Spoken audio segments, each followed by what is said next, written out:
Hey, so just did some yoga and we're about to have breakfast. We've got some oats for us each, and Scott's got some of the spiced loaf for toast with jam on it, and I've got a piece of jackfruit, so pretty excited to tuck in.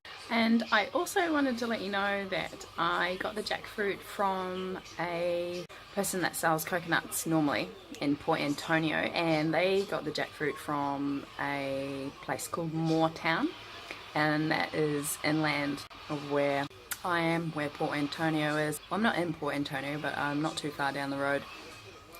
So I don't think we have any jackfruit trees around here that are fruiting, even if that's a word, at the moment in this area.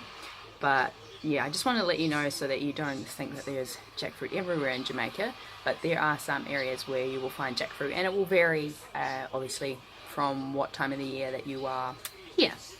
So yeah, I thought I should let you know that.